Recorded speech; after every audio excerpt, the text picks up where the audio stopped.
Hi hello నమస్తే welcome to Mana news. నేను మీ చంద్రు.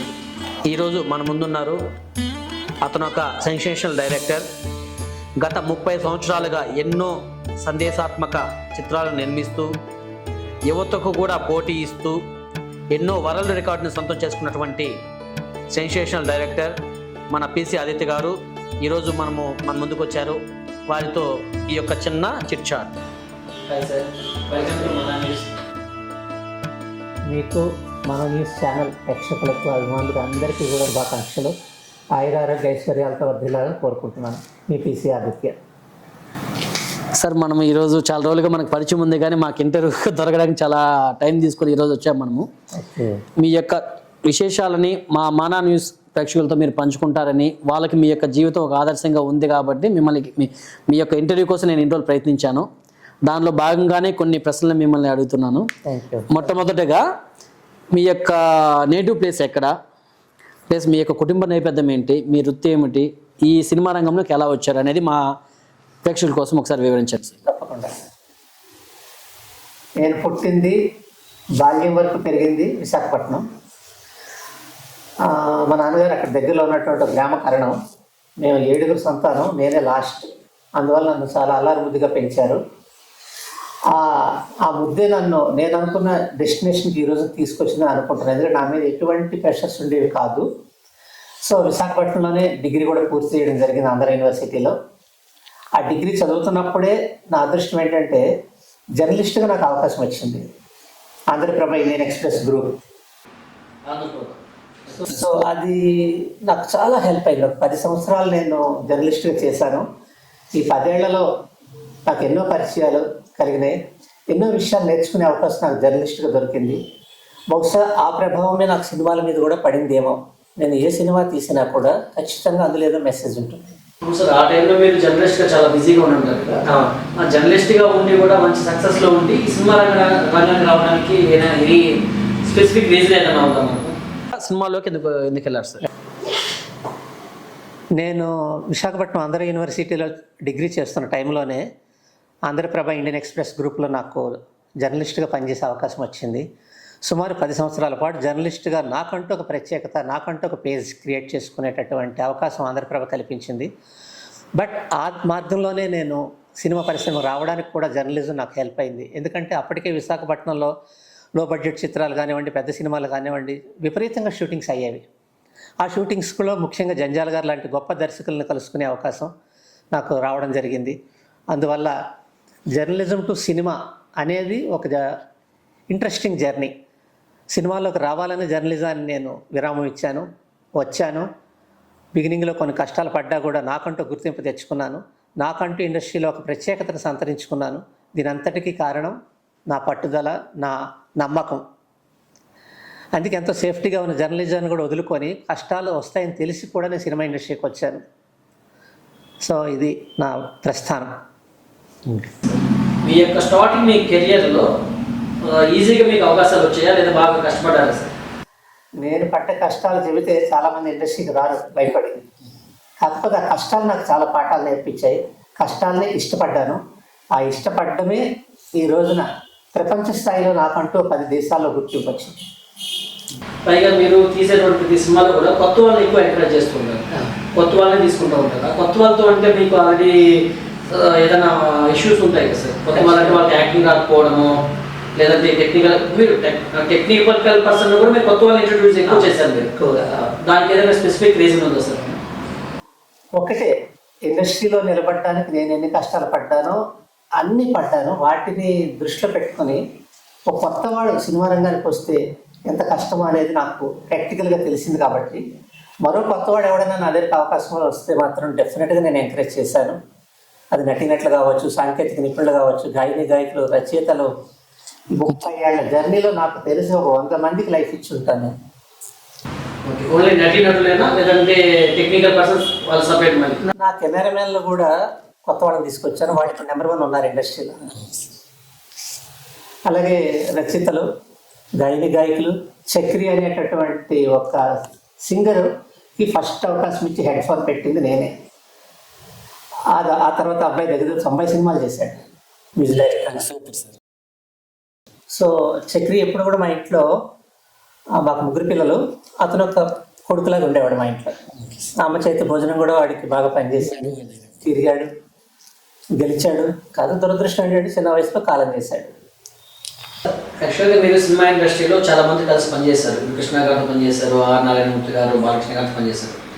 మాకు తెలిసిన కొంతమంది, ఇవి కాకుండా సీనియర్ ఆర్టిస్టులు ఎవరెవరితో మీరు వర్క్ చేశారు, అవి ఆ కొన్ని విషయాలు ఏమన్నా మాతో పంచుకుంటారా? తప్పకుండా.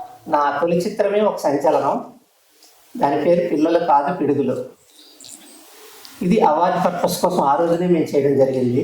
ఇది 1993 సార్, 94 మార్చి 22 నాకు బాగా గుర్తు. పద్మాలయ స్టూడియోలో ఆ cinema opening, super star Krishna గారి క్లాప్, విజయనిర్మల గారి డైరెక్షన్, ప్రముఖ జర్నలిస్ట్ గంగాధర శాస్త్రి గారు నా పిఆర్ఓ. సో ఒక హేమీల మధ్య నా తొలి చిత్రం ప్రారంభమే. దిగ్గజాలే, పెద్దవాళ్ళే. అప్పటి నుంచి కృష్ణ గారితో నా జర్నీ, ఆయన వెళ్ళిపోయే వరకు కూడా కలిసే ఉన్నాం, ఆయన ఫాలో అయ్యాము. కృష్ణ గారి నుంచి ఎన్నో నేర్చుకున్నాను కాబట్టి ఈరోజు కృష్ణ గారి శిష్యుడిగా మార్కెట్లో నిలబడగలిగాను. యాక్చువల్గా కృష్ణ గారి యొక్క సందర్భం వచ్చింది కాబట్టి అడుగుతున్నాను మిమ్మల్ని. కృష్ణ గారు చనిపోయినప్పుడు మొదటగా మీకు ఏమనిపించింది సార్? మీరు ఎలా బాధపడ్డారు, దాన్ని ఏ విధంగా స్వీకరించారు? ఇప్పుడు ఇవాళ నువ్వు ఎలా ప్రశ్నిస్తున్నావో, నేను కృష్ణ గారి ఇంటికి వెళ్ళేసరికి అక్కడ మీడియా కూడా ప్రశ్నించింది, మీరు ఎంత జర్నీ చేశారు కదా మీ బాస్ తోటి, ఏమైనా 4 మాటలు చెప్పండి అని. జనరల్గా నేను మైక్ చూస్తే ఎక్కువసేపు మాట్లాడతాను, బట్ ఆ రోజు నా గొంతు తెగలేదు. నా పరిస్థితి గమనించి మా మిస్సెస్ ఆ ఇంటర్వ్యూ పూర్తి చేశారు. తట్టుకోలేని పరిస్థితి. కృష్ణ గారు నాకు దేవుడు అయితే, విజయనిర్మల గారు దేవత, అంతే. మీరు ఈ యొక్క ఇండస్ట్రీకి వచ్చి దాదాపు 30 సంవత్సరాలు కంప్లీట్ అవుతుంది.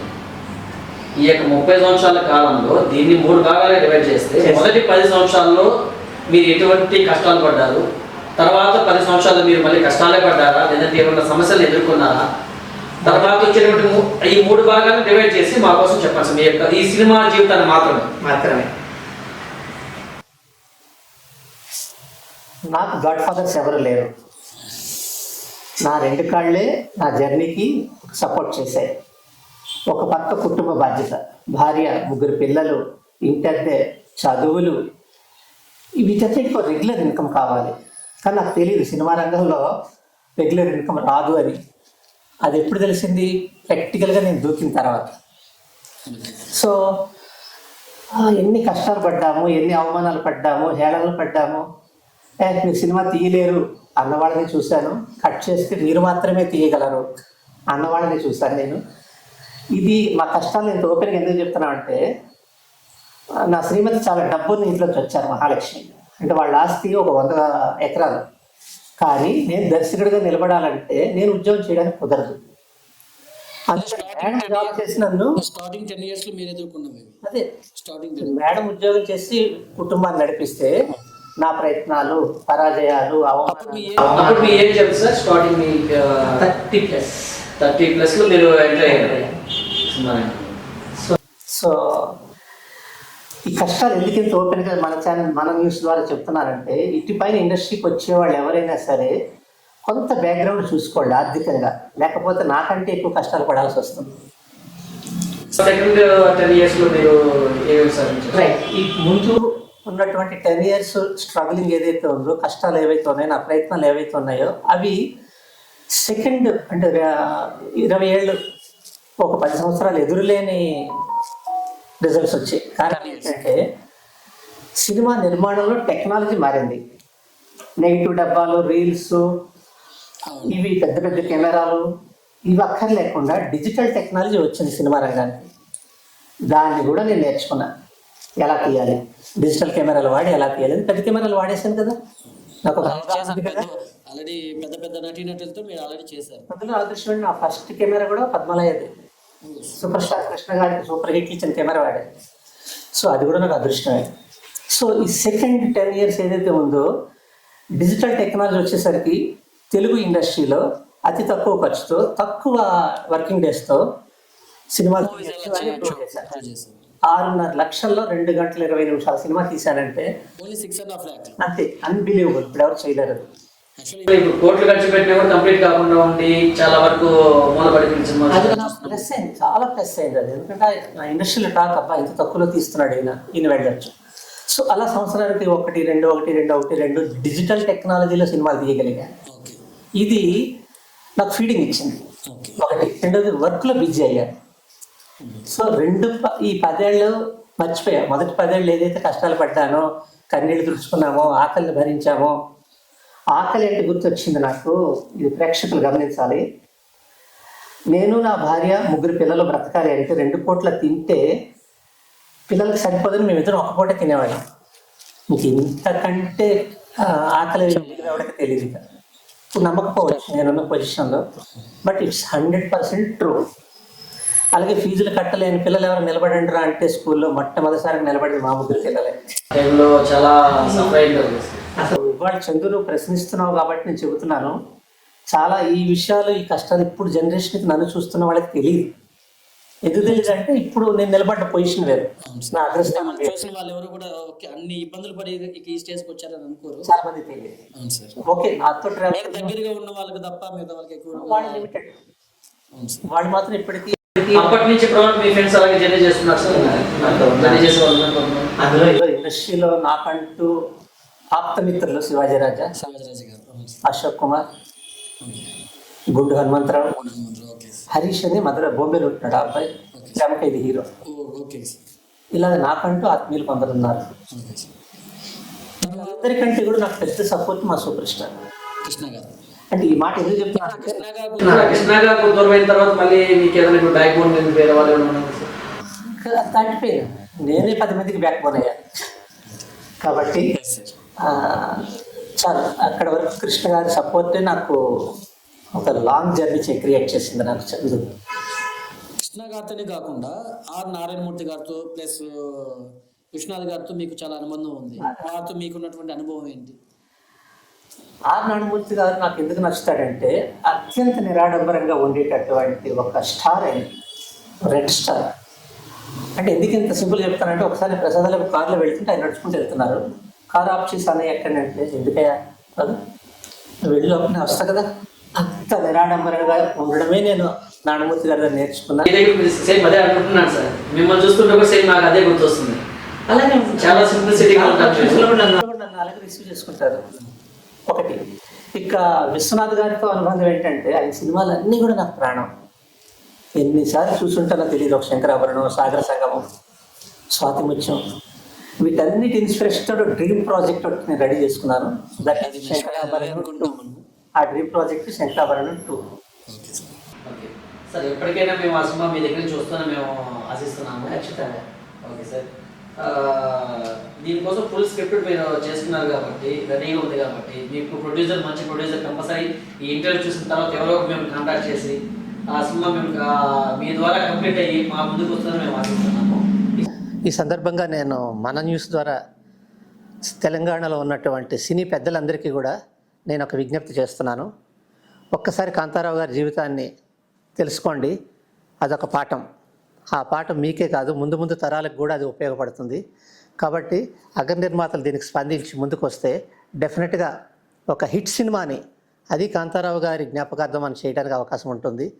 నవంబర్ 16 ఆయన పుట్టినరోజు, మార్చి 22 ఆయన చనిపోయిన రోజు. ఈ రెండిట్లో ఏదో ఒక దానికి మనం జనంలోకి వెళ్ళాలని చెప్పేసి నేను కోరుకుంటున్నా. ఆ పరిస్థితి త్వరలోనే వస్తుందని నమ్ముతున్నాను. Thank you. ఇవి కాకుండా ఏదైనా వేరే ప్రాజెక్ట్స్ ఏదైనా మీరు భవిష్యత్తులో మీ దగ్గర నుంచి మేము ఆశించవచ్చు? ఒక డ్రీమ్ ప్రాజెక్ట్ ఉందండి. సుమారు 40 సంవత్సరాల క్రితం విడుదలైనటువంటి శంకరాభరణం సినిమా. అంతవరకు తెలుగు సినిమా కొంతవరకే పరిమితం. శంకరాభరణం ప్రపంచవ్యాప్తం చేసింది. సో దాన్ని కంటిన్యూస్ చేస్తూ పార్ట్ 2, శంకరాభరణం పార్ట్ 2 తీయాలని ఒక డ్రీమ్ ప్రాజెక్ట్ రెడీ చేసుకున్నాను. స్క్రిప్ట్ అంతా పూర్తయింది. కాకపోతే దానికి ఛాలెంజ్ ఏంటంటే, ఆ రోజుల్లో శంకరాభరణానికి మహాదేవన్ గారు లాంటి గొప్ప సంగీత దర్శకులు దొరికారు కాబట్టి అద్భుతమైన పాటలు ఈ రోజుకి వింటున్నాం. మళ్ళీ అంత గొప్ప సంగీత దర్శకుడు నాకు రావాలి. ఎందుకంటే శంకరాభరణం తీసినటువంటి నిర్మాత ఈరోజు లేరు, దర్శకులు ఈరోజు లేరు. కానీ వాళ్ళకి అంకితం ఇస్తూ నేను చేయబోతున్నటువంటి మహాయజ్ఞం శంకరాభరణం 2. ఇది మీ ప్రాజెక్ట్, నా dream project. Okay sir. Okay sir, ఈ యొక్క సినీ జీవితంలో మీకు బాగా నచ్చినటువంటి తీపి జ్ఞాపకం ఏంటి? అది బాగా తీపి జ్ఞాపకం ఏంటి, చేదు జ్ఞాపకాలు ఏంటి? ఏదైనా ఒకటి హైలైట్ అయినటువంటి ఇలాంటి సిచ్యువేషన్ నాకు వచ్చుండకూడదు అనుకున్నటువంటి చేదు జ్ఞాపకం ఏంటి? ఇలాంటి సిచ్యువేషన్ నాకు బాగా మంచి పేరు తెచ్చింది, మంచి ప్రోత్సాహం ఇచ్చింది అనేటువంటి జ్ఞాపకం ఏంటి మీకు? మర్చిపోలేని స్వీట్ మెమరీ, నాసిక్లో father of Indian cinema Dada Phalke పుట్టిన ఊరది. అక్కడ నన్ను సన్మానించడం, దాదా ఫాల్కే మెమోరియల్ అవార్డు ఇవ్వడం అనేది ఇప్పటికే కాదు ఎప్పటికీ కూడా నేను మర్చిపోలేనటువంటి గొప్ప పురస్కారంగా నేను భావిస్తున్నాను. కారణం ఏంటంటే ఆ రోజు ప్రపంచవ్యాప్తంగా 10 మంది దర్శకులను వాళ్ళు సెలెక్ట్ చేసి ఇన్వైట్ చేసి హానర్ చేస్తుంటే, నేను తెలుగువాడిని, ఎక్కడో సౌత్ ఇండియా నుంచి వచ్చాను, నన్ను ఎప్పుడో పిలుస్తారులేని ధీమాగా కూర్చుంటే ఫస్ట్ నన్నే పిలిచారు స్టేజ్ మీదకి, నన్నే హానర్ చేశారు. చేస్తూ is a magician of the movies అని చెప్పేసి వాళ్ళు అనౌన్స్ చేశారు. అంతకంటే ఘనత ఇంకేం కావాలి? సో ఇప్పటికీ మా ఇంట్లో ఎన్ని 100 అవార్డులు ఉన్నా కూడా నాకు ఎప్పుడు తీపి జ్ఞాపకం దాదా ఫాల్కే మెమోరియల్ అవార్డ్. అది నాకు చాలా గ్రేట్గా అనిపిస్తుంది. చేదు జ్ఞాపకం సార్? చేదు జ్ఞాపకం అది చెప్తుంటే కొంచెం బాధ అనిపిస్తుంది, కానీ చెప్పక తప్పదు. ఎందుకంటే ఇండస్ట్రీని నిరంతరం నిర్విరామంగా ఏలుతున్నటువంటి నటసింహ నందమూరి బాలకృష్ణ గారు, ఆయనతో సినిమా చేసే అవకాశం నాకు వచ్చింది. ఒక వ్యక్తి వెళ్ళి చెప్పాడు బాలయ్య బాబుకి, ఆయన మంచి సబ్జెక్టులు ఉన్నాయి వినండి బాబు, మీకు నచ్చితే ఆయనకి ఛాన్స్ ఇవ్వండి, లేకపోతే లేదు అంటే ఆయన ఎమ్మటే పిలిపించారు. ముందు రామోజీ ఫిలిం సిటీకి రమ్మన్నారు, వెళ్ళాము. నన్ను నేను ఏదో పరిచయం చేసుకోపోతుంటే ఇక్కడ వద్దు ఇంటికి వచ్చేసే అన్నారు. ఆ మన్నాడే ఇంటికి వెళ్ళాము. వెళితే అరగంటలో చెప్పాలి ఆదిత్య స్టోరీ అని చెప్పేసి ఒక డెడ్ లైన్ పెట్టారు నాకు ఆయన. 30 మినిట్స్. నాకు ఎక్కడో కాన్ఫిడెన్స్ 30 కాదు 90 నిమిషాలు కూర్చోబెట్టొచ్చు ఈయన్ని అని చెప్పేసి కథ చెప్పడం మొదలుపెట్టా. 2 గంటల సేపు విన్నారు ఆయన కథ. కూర్చొని 30 మినిట్స్లో వెళ్ళాలనుకున్న కథని 2 గంటల సేపు విన్నారు. ఫైనల్గా ఆయన లేచి నిలబడి, అద్భుతంగా ఉంది కదా, నేను ఈ సినిమా చేస్తున్నాను, మంచి ప్రొడ్యూసర్ని తెచ్చుకోండి. ఆ రోజున ఆనందానికి అవధులు లేవు. కానీ దురదృష్టం ఏంటంటే నాకు అంతవరకు కమర్షియల్ హిట్స్ లేవు కాబట్టి అంత పెద్ద ప్రాజెక్ట్ బాలయ్య బాబుతో చేయాలంటే ఏ నిర్మాత ముందుకి రాలేదు. అది ఇప్పుడే కాదు ఎప్పటికీ నాకు మర్చిపోలేనటువంటి ఒక బ్యాడ్ ఎక్స్పీరియన్స్ లాగా అనిపిస్తుంది. అయ్యో అంత పెద్ద హీరో నాకు ఛాన్స్ ఇచ్చారు, చేసుకోలేకపోయానే. ఇప్పటికీ నాకు అది కలుక్కుమంటుంటుంది ఇక్కడ. బట్ ఏదో ఒక రోజు మళ్ళీ ఆ మంచి మూమెంట్ వస్తుందేమో, బాలయ్య బాబు మళ్ళీ నాకు అవకాశం ఇస్తారేమో, చూద్దాం. ఆ ప్రాజెక్ట్ ఇప్పుడు ప్రెజెంట్ ఆగిపోయినా సార్, మరి చేయలేదా సార్తో? అసలు ముట్టుకోలేదు మేము, అది సబ్జెక్ట్ వరకే. ఓకే సార్, యాక్చువల్గా మీకు దాదాపుగా 200 అవార్డ్స్ పైన వచ్చాయి, 200 పైగా మీ అవార్డ్స్ వచ్చాయి. యాక్చువల్ సంవత్సరానికి ఒక అవార్డు వచ్చినా 200 సంవత్సరాలు దాటేస్తున్నది. అంటే మీకు నెలకి మినిమం 10 అవార్డులు పైన వచ్చినారు. ఒక్కో నెలలో 10 వచ్చిన, ఒక నెల 5 వచ్చిన, ఆ విధంగా వేసుకుంటే మీకు 200 రీచ్ అవ్వడానికి టైం పట్టేది. కానీ మీకు ఈ యొక్క 200 అవార్డులు ఏ టైంలో వచ్చాయి? 10 ఏళ్ల కాలం మాత్రమే. ఓన్లీ 10 ఇయర్స్లో 200 అవార్డ్స్ వచ్చాయి. ఎస్, సంవత్సరానికి యావరేజ్ మీరు అన్నట్టు 20, సంవత్సరానికి 20 అవార్డ్స్ వచ్చి ఉండొచ్చు. మీరు ఎంచుకునేటువంటి ఆ సబ్జెక్ట్స్ కూడా డ్యూరేషన్ తక్కువైనా డిఫరెంట్ కాన్సెప్ట్తో మీరు వస్తారు. ఈ మధ్యలో నేను చూసినటువంటి ఒక సబ్జెక్ట్ చూసాను సార్, రీసెంట్గా మీ దగ్గరికి రావడానికి ముందు నేను కొంచెం చూసుకొని యాక్చువల్గా మీ దగ్గరికి రావాలనుకున్నాను. ఇది కూడా నా ఫస్ట్ ఇంటర్వ్యూ కాబట్టి ఒక షార్ట్ ఫిల్మ్ ఒకసారి నేను చూశాను. డ్యూరేషన్ చిన్నదైనా దాదాపుగా 5 కంట్రీస్లో కంప్లీట్ చేశారు. 5 కంట్రీస్లో మీరు ఎలా చేశారని చెప్పి చాలా వరకు దాన్ని నేను దగ్గర వరకు చూశాను అన్నమాట. యాక్చువల్గా ఏమైనా సార్ ఏమైనా మ్యాజిక్ చేస్తారా, గ్రీన్ మార్ట్ ఏదైనా పెట్టి దాంట్లో షూట్ చేసి ఆ లొకేషన్స్ ఏమైనా ఇన్పుట్ చేశారని చెప్పి చూశాను. బట్ అటువంటి ఏమీ లేదు, ఒరిజినల్ లొకేషన్స్లో తీశారు. ఎలా సాధ్యమైంది సార్ అది? రైట్, దాని పేరు అదృశ్యం. ఆ కథ చాలా తమాషాగా రెడీ చేసుకున్నాము. అది మీరు అన్నట్టు షార్ట్ ఫిల్మ్ కాదు, అది పెద్ద సినిమానే. 90 నిమిషాల నిడివి, 90 మినిట్స్. అది 5 దేశాలు కవర్ చేశాం. దీనికి స్పిరిట్ ఏంటంటే, ఇన్స్పిరేషన్ ఏంటంటే, మనకు దురదృష్టవశాత్తు 2020లో లాక్డౌన్ వచ్చింది కరోనా వల్ల. ఆ సంవత్సరం, ఆ తర్వాత సంవత్సరం కూడా ఎవరూ షూటింగ్లు చేయలేని పరిస్థితి, బయటకు రాలేని పరిస్థితి. బట్ నాలో ఉన్న దర్శకుడు, నాలో ఉన్న క్రియేటర్ ఏం చేశాడంటే, ఒకటి గమనించాడు, ఆన్లైన్లో ఉద్యోగాలు చేస్తున్నారు, ఆన్లైన్లో పాఠాలు చెబుతున్నారు, ఆన్లైన్లో పిల్లలు చదువుకుంటున్నారు. ఒక డైరెక్టర్ అయ్యి ఉండి, ఇంత ఎక్స్పీరియన్స్ ఉండి, ఆన్లైన్లో నేను ఎందుకు డైరెక్ట్ చేయలేను? నేను ఇక్కడే ఉండాలి, హైదరాబాద్లోనే ఉండాలి. నేను అంటే మీరు లొకేషన్స్ మీరు వెళ్ళలేదు. It's true. ఇక్కడ నుంచి మీరు డైరెక్షన్ చేశారు. అదే కదా మరి, ఆన్లైన్లో వాడు ఎవడో పాఠాలు చెప్తున్నప్పుడు, ఆన్లైన్లో ఉద్యోగం చేస్తున్నప్పుడు నేను ఎందుకు సినిమా తీయలేను? నేను డిఫరెంట్, అసలు యాక్చువల్గా డిఫరెంట్ అనిపిస్తుంది. డిఫరెంట్ థాట్ అది. నాకు ఇతర దేశాల్లో చాలా మంచి మంచి ఫ్రెండ్స్ ఉన్నారు నన్ను సపోర్ట్ చేసేవాళ్ళు. వాళ్ళందరితో ముందు ఫోన్లో మాట్లాడాను నేను. ఇలా ప్రయోగం చేస్తున్నాను, నేను హైదరాబాదే ఉంటాను, కానీ మీరందరూ సపోర్ట్ చేస్తే ఒక సినిమా తీస్తాను. సరే సార్ మీరు ఏం చేయాలి చెప్పండి అంటే, ఇక్కడి నుంచి నేను లైవ్ ల్యాప్టాప్లో సీన్ డైరెక్ట్ చేసేవాడిని, స్క్రిప్ట్ పేపర్స్ ముందే పంపించేవాడిని. టెక్నీషియన్ మొత్తం కూడా అక్కడ నుంచి ఎక్కడ వాళ్ళు అక్కడే. ఆ ఫ్యూచర్ ఫిల్మ్కి మీరు టెక్నీషియన్ కూడా మీరు ఏ కంట్రీకి ఆ కంట్రీలో తీసుకున్నారు సార్? ఇలాగా అమెరికా, లండన్, యుక్రెయిన్, ఇటీవల దాడిలో రష్యా దాడిలో నాశనం అయిపోయిన దేశం అది, కెనడా, కాంబోడియా, ఈ 5 కంట్రీస్లో మీరు కంప్లీట్ చేశారు, ఇంక్లూడింగ్ మన దేశం ఇండియా. ఢిల్లీలో నుంచి కొంత షూటింగ్ తీసుకున్నాను, బొంబేలో నుంచి కొంత షూటింగ్ తీసుకున్నాను. కాకపోతే ఇది మ్యాజిక్ ఏంటంటే సీన్స్ డివైడ్ చేశాను. స్క్రిప్ట్ ముందు రాసుకుని అమెరికాలో ఏ సీన్స్ తీయాలి, ఎలా తీయాలి, ఎక్కడ తీయాలి. ఎయిర్పోర్ట్స్ కూడా మాకు పర్మిషన్ వచ్చింది, అదృష్టం అది. ఇక్కడ ఎయిర్పోర్ట్ పర్మిషన్ జరగడం చాలా కష్టం. చిన్న డౌట్, సేమ్ ఆర్టిస్టులు పూర్తి చేసినటువంటి పూర్తి స్థాయి సినిమా అంటే ఫుల్ లెంత్ మూవీస్ ఏవే ఉన్నాయి సార్ మనకు పెద్ద సినిమాలు? తప్పకుండా. నా తొలి చిత్రం పిల్లలు కాదు పిడుగులు, 2 hours. ఇది ఏ ఇయర్లో సార్? 2004 జూన్ 11 రిలీజ్ అయ్యి. ఒక డేట్తో సహా గుర్తుంది. Okay sir. సో ఆ తర్వాత తీసినటువంటి కిట్టిగాడు, అంత పెద్ద పెద్ద ఆర్టిస్టులు చేశారు. సాయి కిరణ్, సురేఖవాణి, గౌతమరాజు లాంటి మంచి మంచి ఆర్టిస్టులు ఉన్నారు అందులో. అలాగే అమెరికాలో ఒక పూర్తి స్థాయి ఆంగ్ల చిత్రం తీయడం జరిగింది. పూర్తిగా అమెరికన్ స్లాంగ్లో చేసినటువంటి హాలీవుడ్ చిత్రానికి నేను పోస్ట్ ప్రొడక్షన్ డైరెక్టర్గా పనిచేశాను. ఆ సినిమా పేరు ది స్పైస్ ఆఫ్ లిబర్టీ. అందులో హీరోయిన్గా టీవీ నటి సుహాసిని చేసింది, హీరోగా కొత్త అబ్బాయి అజయ్ చేశాడు. ఇప్పుడు అజయ్ కూడా ఇప్పుడు ఓటీటీలో చాలా బిజీ అయ్యాడు. సో ఒక పూర్తి స్థాయి అమెరికన్ సినిమాకి పనిచేసే అవకాశం నాకు వచ్చింది. ఇంకో అదృష్టం ఏంటంటే టైటిల్స్లో అమెరికా జెండా ఎగురుతుండగా మా పేర్లు వేశారు. Okay sir, super, great honour. అలాగే ఇది ప్రేమ అంటే అని కేవలం 6.5 లక్షల్లో తీసినటువంటి అద్భుతమైన చిత్రం, లో బడ్జెట్. అది నాకు బాగా పేరు తీసుకొచ్చింది, అవకాశాలు తీసుకొచ్చింది. Super super sir. అలాగే భవిష్యత్తులో తీయబోయే ఫీచర్ ఫిల్మ్స్ ఎక్కువ ఉంటాయి, షార్ట్ ఫిల్మ్స్ తగ్గుతాయి. షార్ట్ ఫిల్మ్ కూడా ఎప్పుడైనా చేస్తే అది కూడా ఏదో సంచలనం అయితేనే చేస్తాం.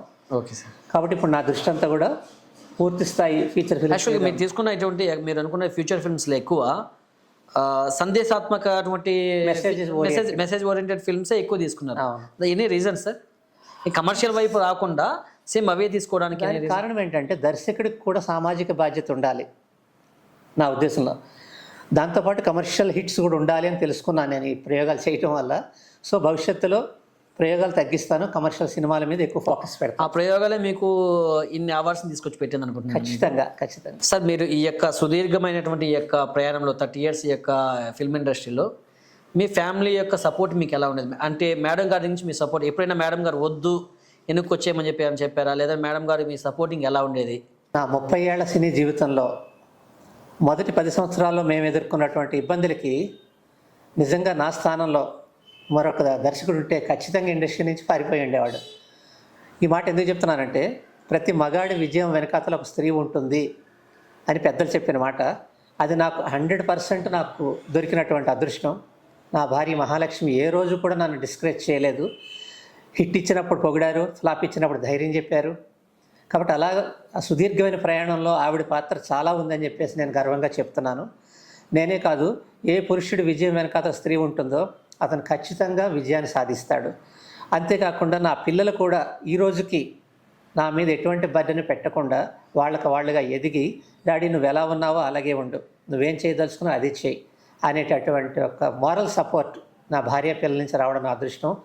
ముందుగా నా భార్య మహాలక్ష్మికి ఈ సందర్భంగా నేను కృతజ్ఞత తెలియజేసుకుంటున్నా.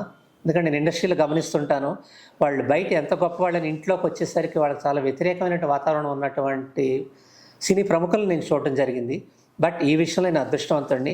ఖచ్చితంగా ప్రతి మగాడి వెనకాతల ఒక స్త్రీ ఉంటే మాత్రం వాళ్ళు అనుకున్న లెవెల్స్కి వాళ్ళు చేరుతారు. It's true. సార్ మీరు 100 రోజుల్లో 100 సినిమాలు అనే కాన్సెప్ట్తో మీరు 100 సినిమాలను కంప్లీట్ చేశారు. యాక్చువల్గా ఆ కాన్సెప్ట్ ఎలా వచ్చింది, అసలు మీరు అది చేయాలనే థాట్ మీకు ఎలా వచ్చింది సార్? అది నాకు దర్శకుడిగా 2011లో అనుకుంటా కొంత గ్యాప్ వచ్చింది, ఒక 2-3 నెలలు. ఆ గ్యాప్లో నాకు ఒక ఆలోచన వచ్చింది. దీనికి స్ఫూర్తి ప్రముఖ దర్శకులు దాసనారాయణరావు గారు. ఆయన 30 సంవత్సరాల సినీ జీవితంలో 100 సినిమాలు చేసినందుకు ప్రపంచ రికార్డు వచ్చింది.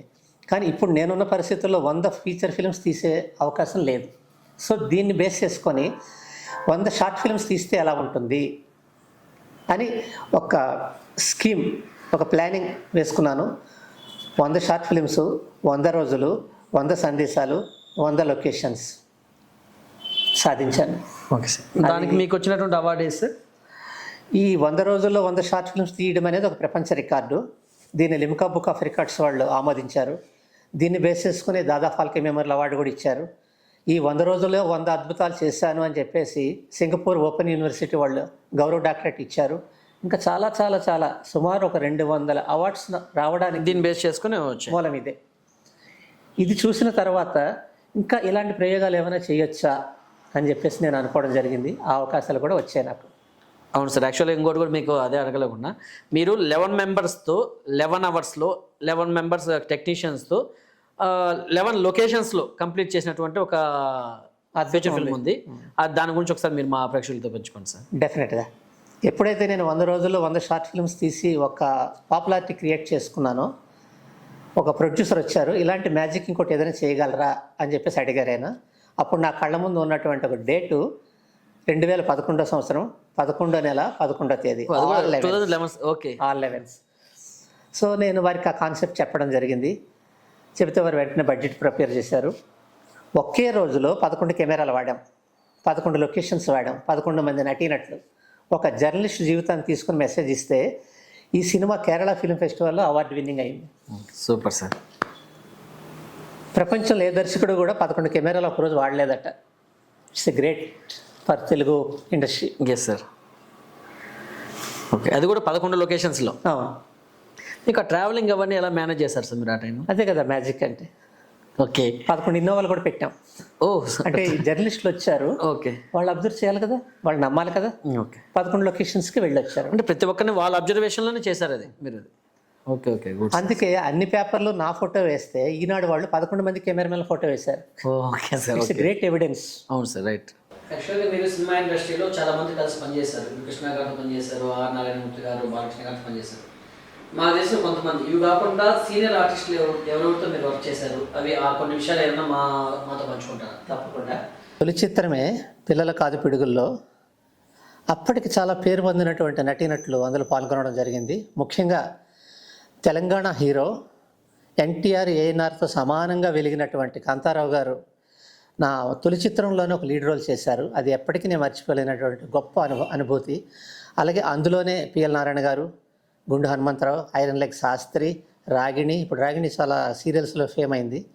ఇలా ఎంతోమంది నటీనటుల్ని నా ఫస్ట్ పిక్చర్లోనే హ్యాండిల్ చేసేటటువంటి, డైరెక్షన్ చేసేటటువంటి అవకాశం నాకు రావడం రియల్లీ నేను అదృష్టవంతుడిని.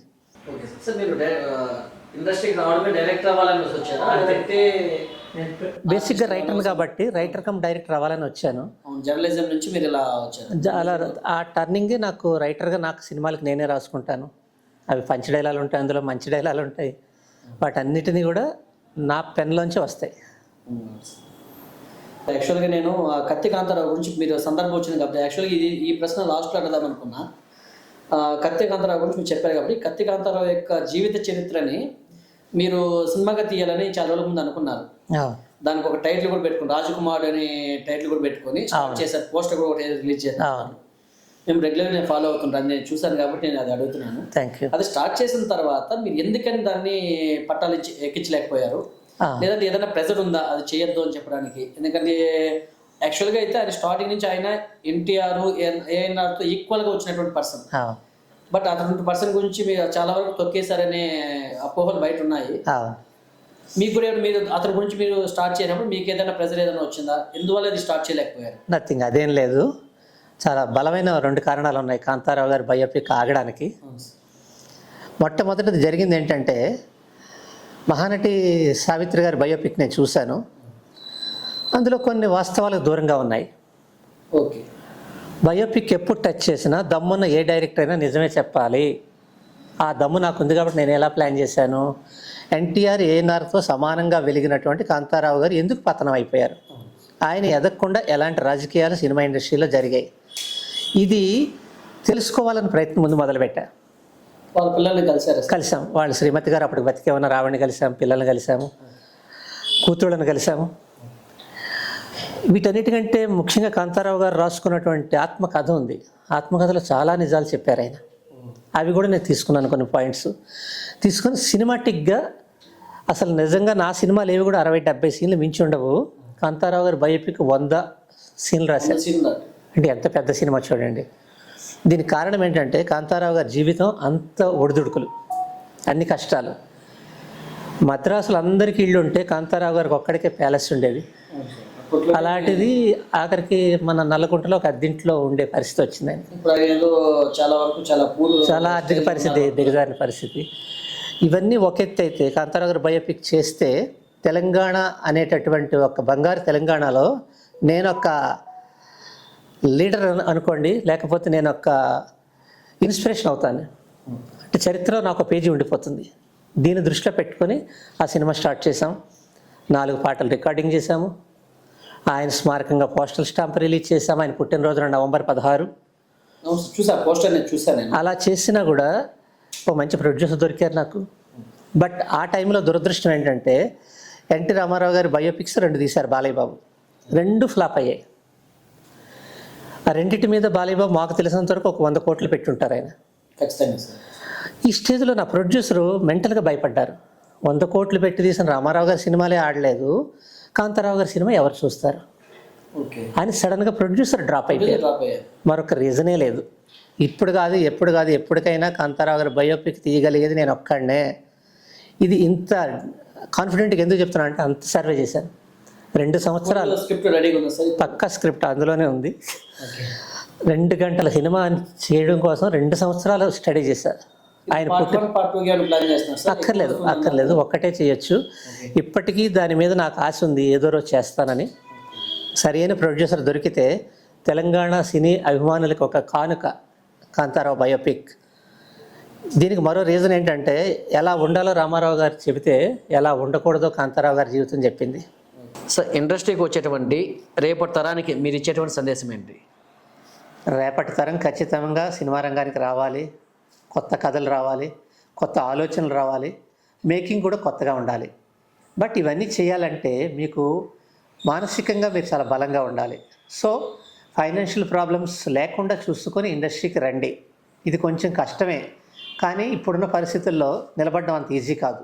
దీనివల్ల మీరు ఇబ్బంది పడకూడదు, మిమ్మల్ని నమ్ముకున్న వాళ్ళు ఇబ్బంది పడకూడదు. సో నా అనుభవం నాకేం నేర్పించిందంటే కొంత పార్ట్లీగా పరోక్షంగా ఆర్థిక సామర్థ్యాన్ని పెంచుకోండి. అది ఉద్యోగమే చేస్తారో వ్యాపారమే చేస్తారో అది మీ ఇష్టం. ఆ తర్వాత సినిమా గురించి ఆలోచించండి. ఎందుకంటే ఇది నాకు నేర్పినటువంటి అనుభవం, ఆ అనుభవంతో చెప్తున్నాను. ఇది ప్రాక్టికల్గా మీరు ఫాలో అవ్వగలిగితే మాత్రం ఖచ్చితంగా ఇండస్ట్రీ మిమ్మల్ని ఆదరిస్తుంది. బట్ ఎప్పుడు ఆదరిస్తుందో తెలియదు, ఎప్పటికి మీరు డైరెక్టర్ అవుతారో తెలియదు, ఎప్పటికి మీరు హీరో అవుతారో తెలియదు. కానీ వీటన్నిటిని తట్టుకోవాలి అంటే మాత్రం ఖచ్చితంగా మీకు ఫైనాన్షియల్ సపోర్ట్ కావాలి. This is my experience. ఇది సందేశం మాత్రం కాదు, it's a warning to the next generation. Please. Okay, thank you sir. మీ యొక్క విలువైన సమయాన్ని మా కోసం వెచ్చించి మాకు ఇంటర్వ్యూ ఇచ్చినందుకు మరొకసారి thank you very much sir. Thank you sir, thank you very much. Thank you.